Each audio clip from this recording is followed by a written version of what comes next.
Salam, xoş gördük hər birinizi dəyərli kanal izləyiciləri. Mən Mətanət Nəbiyeva sizlərə idrak taksonomiyasının növləri haqqında yeni bir video izah təqdim edəcəm. Deməli, bu tipli videolarımızın davamlı olmasını istəyirsinizsə, videoları bəyənməyi, paylaşmağı, kanala abunə olmağı unutmayaq. Məncə çətin iş deyil. Baxdığınız videoda mütləq əməyi dəyərləndirmək lazımdır ki, nə olsun, gələcəkdə bizim öz əməyimiz də dəyərlənsin. Bu arada kiçik bir reklam edəcəm. Əgər yanvar qruplarımıza və yaxud da ki, dekabr qruplarımıza qoşulmaq istəsəniz, ekranda gördüyünüz nömrəyə yazaraq qruplar haqqında daha ətraflı məlumat əldə edə bilərsiniz. Keçək izaha. Deməli, idrak taksonomiyası digər adla Bloom taksonomiyası da adlanır. Yəni, harada görsəz Bloom taksonomiyası və yaxud da ki, idrak taksonomiyası eyni mahiyyət etibarı, yəni mahiyyəti eynidir. 6 mərhələdən ibarətdir. Xatırlamaq, anlamaq, tətbiq etmək, təhlil etmək, dəyərləndirmək və ən üst səviyyəsi yaratmaq. Biz bunun ilk 3 səviyyəsini ATS, yəni aşağı təfəkkür səviyyəsi, yazaq bura, aşağı təfəkkür səviyyəsi, yəni adətən ATS-ə ilk 3 səviyyəyə əksər şagirdlərlə biz çatmış oluruq. Digər 3 səviyyəmiz YTS, yəni yuxarı təfəkkür səviyyəsi adlanır. Ümumiyyətlə, bu taksonomiya nə üçün lazımdır desəz, müəllimə lazımdır. Nəyə görə? Şagirdlər arasında biz bilirik ki, bizim sinifimizdə həm orta oxuyan, həm güclü oxuyan, həm nisbətdə zəif oxuyan şagirdlərimiz var.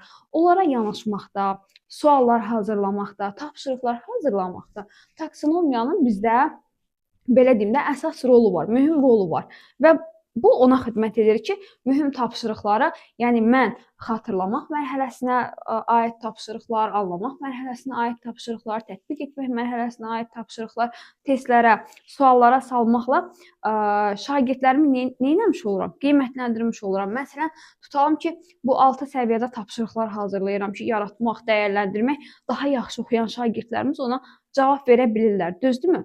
Amma xatırlamaq, anlamaq nisbətən geri qalan, biraz pis çıxmasın, geri qalan şagirdləri qiymətləndirmək üçün nədir? Əsas vasitədir. İndi keçək xatırlamaq mərhələsinə. Xatırlamaq mərhələsi müəllimlər bilik olaraq deklarativ, yəni faktoloji biliyin xüsusiyyətlərini daşıyır. Yəni biz deklarativ bilikdə necə demişdik? Həmin o məlumatı meydana gətirmək üçün xüsusi əziyyət çəkmirik. Elə bil ki, yaddaş kartından istifadə edirik. Xatırlamaq mərhələsi də belədir. Yəni siz harasa gedib araşdırma etməyəcəksiniz və yaxud da ki, hesablama etməyəcəksiniz. Beyində varsa elə bir kompüterin beyni kimi götürüb istifadə edəcəksiniz. Bəzi feillərdən təşkil olunub. Seçmək. Məsələn, deyirəm ki, verilənlər arasından ismin xüsusiyyətini seç. Düzdürmü? Xatırlayırsanız, ismin xüsusiyyətini seçəcəksən.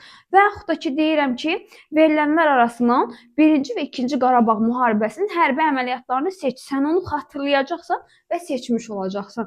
Və yaxud da deyirəm ki, biologiyadan bir və yaxud da ki, çox hüceyrəli bitkiləri seç. Müəyyənləşdirmək. Müəyyənləşdirməyi də xatırlamaqda biz necə deyə bilərik? Məsələn, sizə nümunə çəkə bilərəm nəyi? Deyirəm 30 illik müharibə və yaxud da ki 7 illik müharibə. Bunların hansının hansı ildə olduğunu və hansı dövlətlər arasında baş verdiyini müəyyənləşdir. Bunu şagird əgər xatırlayırsa, həmin o müharibələri nə edəcək? Müəyyənləşdirəcək. Tapmaq deyirəm. Deyirəm ki, ismin suallarını tap və yaxud da ki, üçbucağın düsturunu tap. Üçbucağın perimetri necə hesablanır, onun düsturunu, qaydasını tap. Düzdürmü? Hazırdır da. Biz bunun çox xüsusi əməliyyatdan istifadə eləmirik, bir algoritmdən istifadə eləmirik. Əzbərdir. Adlandırmaq. Deyirəm, üçbucağın tərəflərini adlandır. Və yaxud da ki, 1-ci, 2-ci Dünya müharibəsinin hərbi əməliyyatlarını adlandır. Məsələn, deyirəm, tank döyüşüdür.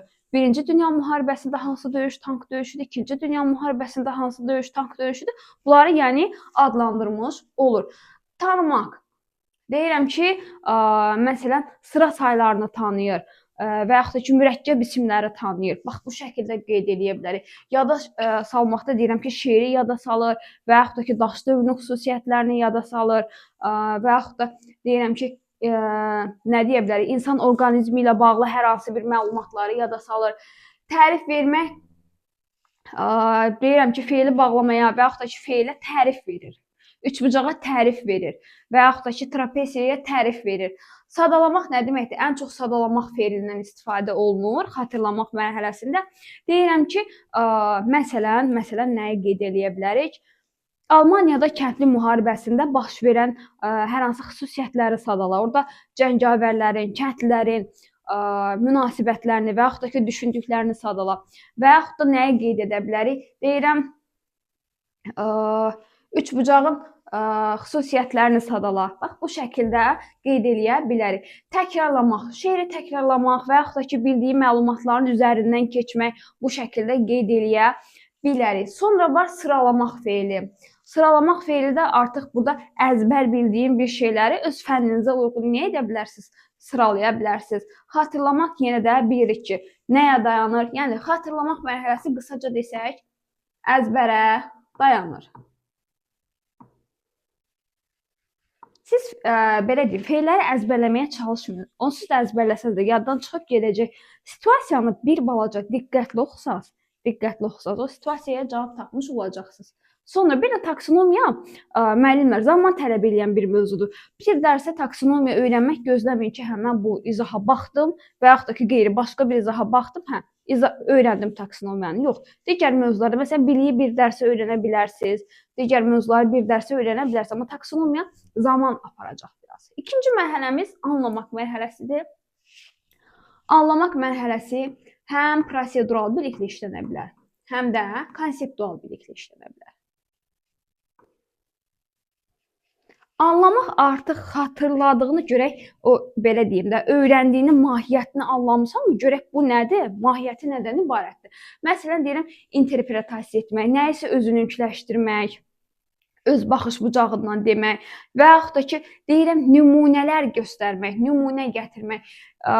Feili bağlamaya uyğun əgər şagird nümunə göstərə bilirsə, nümunə gətirə bilirsə, deməli, olub başa düşüb, düzdürmü? Anlayıb. Və yaxud da ki, sıra saylarına, miqdar saylarına şagird əgər nümunə gətirə bilirsə, deməli, o sıra sayını, miqdar sayının mahiyyətini anlayıb, düzdür?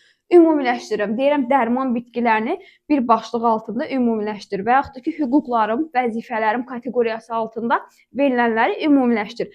Əgər mən hüququn, vəzifənin nə olduğunu anlamışamsa, başa düşmüşəmsə, deməli, bu ümumiləşdirmək, elə bir anlamağı bir növ başa düşmək kimi biz görə bilərik. Yəni, bəzən şagirdə sual veririk. Başa düşdüyün ola bilər, lövhəyə baxıb qaydanı əzbərləyib, amma anlamayıb, başa düşməyib. Onu təmin etmək üçündür.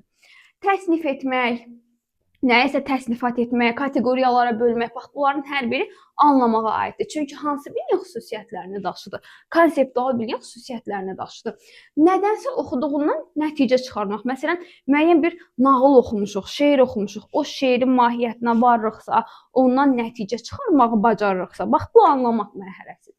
Müqayisə etmək, məsələn, oxşar, fərqli tərəf. Bu, indi müqayisə etmək iki mənalıdır. Əgər sadə müqayisə ediriksə, deyirəm, isimin, sifətin və yaxud da ki, 1-ci, 2-ci dünya müharibələrini sadə müqayisə edirik. Bu anlamaqdır. Amma desəm ki, 1-ci, 2-ci dünya müharibələrini müqayisə edib hansının daha dağıdıcı olduğunu qeyd edirəmsə, o artıq 2 dünya müharibəsini qarşılaşdırmaqdır. Əgər iki anlayışı mən qarşılaşdırmaq məqsədi ilə hansının daha yaxşı, hansının daha əsas olduğunu müqayisə etmək məqsədi ilə aparıramsa, o təhlildir. Təhlildə qeyd edəcəm. Nəyisə izah etmək. Yəni, mən əgər mövzunu şagirdim başa düşübsə, onu geri qayıdıb mənə izah edə bilər. Deyirəm ki, məsələn, qalx ayağa, nə başa düşdüyünü izah edə mənə. Qruplaşdırmaq, dərman bitkilərini qruplaşdırmaq, müalicəvi bitkiləri qruplaşdırmaq və yaxud da ki, məişətdə istifadə olunan bitkiləri qruplaşdırmaq, bax, bu şəkildə qeyd eləyə bilərik. Və yaxud düzəltmə, sadə, mürəkkəb, nə deyirlər ona, isimləri qruplaşdırmaq. Əgər şagird mürəkkəb ismini və yaxud da ki, sadə, düzəltmə, bunların nə olduğunu anlayıbsa, asanlıqla qruplaşdıracaq. Nəyisə təsvir etmək. Məsələn, deyirəm ki, suyun dövranını təsvir etmək, onu anlayıbsa təsvir edəcək. Bu, müəyyənləşdirmək feili bayaq xatırlamaqda da gördünüz. Bunun mahiyyətinə baxmaq lazımdır ki, deyirəm ki, xatırlamaq mərhələsində daha çox əzbərlə bağlı olursa müəyyənləşdirmək feili. Anlamaq mərhələsində bu belə deyil. Anlamaq mərhələsində müəyyənləşdirmək feili anlamaqla işlənir. Məsələn, deyirəm ki, şagird nəyi müəyyənləşdirə bilər? Deyirəm, məsələn, ismi, sifəti müqayisə edir, onun oxşar fərqli tərəflərini müəyyənləşdirir. Yəni bu şəkildə. Nəyisə başa düşübsə, onu öz sözləri ilə deyə bilər. Bir də burada bir məqam var ki, düsturdan istifadə etmək, siz bunu tətbiq kimi görə bilərsiniz. Amma sonuncu imtahanlarda düsturdan deyirlər ki, əgər şagird istifadə eləyir, misalı yazırsa, deməli həmin o düsturun mahiyyətini anlayır. Bunu yadda saxlayırıq ki, düsturdan istifadə etmək artıq hara daxildir? Anlamaq. Keçən ildə belə idi. Keçən dəfə, daha doğrusu ötən il çəkdiyim video izahda da bunu sizə qeyd etmişdim, yenə edirəm. Burada xüsusi diqqətli oluruq. Sonra üçüncü mərhələmiz tətbiq mərhələsidir. Tətbiq mərhələsi daha çox bilik olaraq prosedural biliklə işlənir. Yəni burada bir algoritm, bir icra, bir ardıcıllıq var. İcra etmək, məsələn, müəyyən qaydanı icra etmək, bildiyim bir qaydanı icra etmək, yerinə yetirmək, yenə də hər hansı bir davranış qaydalarını icra etmək, davranış qaydalarını yerinə yetirmək, sinif prosedurlarını yerinə yetirmək. Bax, bunların hər biri nə ilə bağlıdır? Tətbiqlə bağlıdır. Həyata keçirmək feili var. Baxın, məsələn, artıq müəyyən bir prosesi öyrənmirsən. Prosesi öyrənəndən sonra deyirəm ki, uşaqlar svetofordan istifadə qaydalarını öyrənəndən sonra, bax, öyrəndikdən sonra feili də var, qarşınıza çox çıxa bilər. Onu həyata keçirirlər artıq, praktik olaraq. Elə bil tətbiq etməyi bir növ praktik də görə bilərik. Praktikada da görə bilərik. Deməli, həyata keçirirlər. Nümayiş etdirmək, şagird əgər öz bilik bacarığını nümayiş etdirirsə, artıq neyinir öz bilik bacarığına? Həyata keçirmiş, tətbiq etmiş olur. Ona görə nümayiş etdirmək feili də hara daxildir? Tətbiq etmək mərhələsinə daxildir. Yəni, əgər anlamaq nəyisə başa düşməkdirsə, tətbiq artıq icra eləməkdir. Bir ardıcıllıqdır, bir alqoritmdir. Tətbiq olması üçün biz nəyisə icra etməliyik. Səhnələşdirmək. Baxın, əsəri səhnələşdirmək. Əsər haqqında məlumatlısınsa, bu xatırlamaqdır.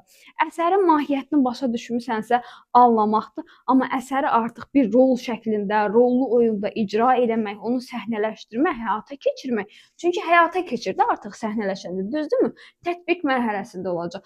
Nəyisə şəkilli, deyirəm, su dövranını şəkilli ifadə etmək. Əgər özümdən şəkil çəksəm, hər hansı bir rəsm əsəri çəksəm, onu yaratmaq kimi götürə bilərik. Amma varın şəklini, varın sxemini, yəni olan bir şeydir. Məsələn, deyirəm ki, otağın şəklini çək. Otaq onsuz da var da, düzdürmü? Müəyyən ardıcıllıqdan keçib onu tətbiq eləmiş oluruq. Həll etmək, müəyyən məsələ misalı, mürəkkəb məsələ misallardan söhbət gedir. Məsələn, düsturdan istifadə etməyi anlamaqda dedik. Amma mürəkkəb məsələ misalları həll etməyi biz götürürük harda? Tətbiqdə çalışmanı həll etmək. Eskiz, yenə deyirəm, varın eskizindən söhbət gedir. Məsələn, sinif plan çəkməyi biz yaratmaqda götürürük. Amma sinif otağının, olan binanın yenidən ikinci dəfə şagird planını çəkirsə, o artıq tətbiq olacaq. Cədvəl tərtib etmək və yaxud da ki, nəyisə müəyyən qədər sınaqdan keçirmək, sxem çəkmək, bunların hər biri nəyə daxildir? Tətbiqə. Yadda saxlayırıq. Aydın olmayan nə isə olsa, videonun rəy bölümündə mütləq qeyd edin. Növbəti mərhələmiz təhlil etmək olacaq. Təhlil etmək elə bil ki, analiz etmək kimi görülür, bir analiz kimi. Düzdürmü? Analiz kimi görülür. Təhlil etməkdə daha çox konseptual, biliklə işlənə bilər. Bəzən sual verə bilərsiniz, bəs metakognitivi görə bilərikmi? Olar, görə bilərik. Ona görə metakognitivi də yaza bilərik. Buradakı fərqləndirmək feili necə feildir? Anlamaqdakı fərqləndirməkdən necə fərqlənir? Bunu bir qarşılaşdırmaq kimi başa düşün. Deyirəm ki, 1-ci, 2-ci Dünya müharibəsinin oxşar fərqli tərəflərini deməyi anlamaq mərhələsidirsə, bunların hansının daha çox davam etdiyi, hansının daha dağıdıcı olduğu, hansı tarixdə daha dərin iz qoyduğunu deyirəmsə, o artıq təhlil olacaq. Nəyisə ayırd etmək, yaxşını pisdən ayırd etmək, əsərin əsas və əlavə hissələrini aid etmək. Yenə də baxın buradakı qarşılaşdırmaq var ki, iki anlayışı qarşılaşdırıram. Necə qarşılaşdırıram? Deyirəm ki, iki əsəri oxuyun, hansının daha emosional olduğunu, hansı məsələn qaydanın ictimai nəqliyyatda daha üstün olduğu, daha çox tətbiq olunduğunu qeyd edin. Bu təhlil olacaq. Müqayisə etmək. Yenə də baxın oradakı biz müqayisə etdik axı 1-ci, 2-ci dünya müharibələrindən hansı daha dağıdıcı təsirə malikdir. Və yaxud da ki, deyirəm müəyyən iki mövzu qoyuram. Taksonomiya yoxsa biliyin növləri hansı sənin öyrənəndə zamanını daha çox aldı. Yəni qarşılaşdırma varsa, qarşılaşdırmanın fərqləndirməyi və yaxud da ki, ümumən qarşılaşdırma şəklində müqayisə varsa, bunlar təhlildir. Mövqe müəyyənləşdirmək məsələsi var. Əgər sənin mövqeyinə müəyyən məsələdə mən öz mövqeyimi ortaya qoyuramsa, bu mənimdir də, nəyisə dəyərləndirirəm. Əgər müəllifin mövqeyindən, kimisə mövqeyini mən ortaya qoyuramsa, məsələn, əsəri oxumuşam, deyir Cəlil Məmmədquluzadənin Ölülər əsərini oxu və orada müəllifin dövrə olan münasibətini müəyyənləşdir. Mən o əsəri təhlil eləməliyəm, düzdürmü? Əsəri təhlil eləməliyəm ki, orada müəllifin, belə deyim də, dövrə olan münasibətini bilim. Deməli, əgər müəllifin mövqeyindən söhbət gedirsə, təhlil olacaq. Tutuşdurmaq feili var. Məsələn, yoxlamaq feili var, sual altına qoymaq feili var. Yəni, tutalım ki, tutuşdurmaq, yoxlamaq, sual altına qoymağı necə qeyd eləmək olar? Deyirəm ki, iki qaydanı qarşı-qarşıya qoymaq şəklində onları tutuşdur və yaxud da ki, onları yoxla görək hansı daha effektlidir və yaxud da ki, müəyyən məsələni sual altında qoy, hansının daha effektli olduğunu gör. Bu şəkildə qısa nümunələr çəkə bilərəm. Bir də məsələn, deyirəm ki, tarix situasiyalarında qarşınıza çox çıxa bilər. Döyüşdə həlledici məqam. Bax, bunu da təhlilə götürə bilərik. Və yaxud da ki, əsərin əsas qəhrəmanı, əsərin əsas ideyası. Bunları da qeyd edək. Əsas ideya, əsas qəhrəman və yaxud da ki, bayaq qeyd etdiyim kimi həlledici mövqe, döyüşün həlledici nöqtəsi, bunları təhlil etməkdə görə bilərsiniz situasiyalarda. Növbəti dəyərləndirmək. Dəyərləndirməyi qiymətləndirmək adı ilə da görə bilərsiniz. Bu nə deməkdir? Yəni, hər hansı görülən işə elə bir rəy vermək kimi görə bilərik. Düzdürmü? Deyirəm ki, müəyyən mövqeyi qiymətləndirir və yaxud da ki, hər hansı ideyanın əsaslı olub-olmadığını yoxlayıram ki, bax, bu qeyd olunan ideya düzgündürmü? Bunu yoxlaya bilərik. Müəyyən öz fikrimi əsaslandıra bilərəm ki, hə, mən bundan istifadə eləmişəm, fikrimi əsaslandırıram ki, buna əsasən düzdür. Əgər əsaslandırmaq feili varsa, əsaslandırmaq feilini də biz dəyərləndirmək mərhələsi ilə götürə bilərik. Müəyyən dövlətlərin mövqeyini müdafiə etmək və yaxud da ki, hər hansı bir yazıçının müəyyən bir kütlə bəyənir, digər kütlə bəyənmir. Əgər mən onu müdafiə eləyə bilərəmsə, mühakimə eləyə bilərəmsə, bu mənim öz baxış bucağımdandır da, düzdürmü? Mənə görə yaxşı olmayan hər hansı bir hadisə, hər hansı şəxs sizin üçün yaxşı ola bilər, bəyənə bilərsiniz. Bu tamamilə təbii bir fəaliyyətdir, bir hadisədir.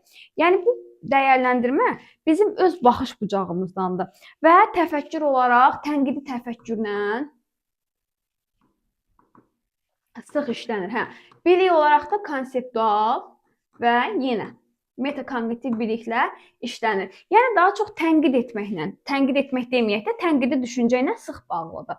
Kimisə dəyərləndirmək, mühakimə etmək, qərara gəlmək, öz mövqeyimi ortaya qoya bilirəmsə, hə.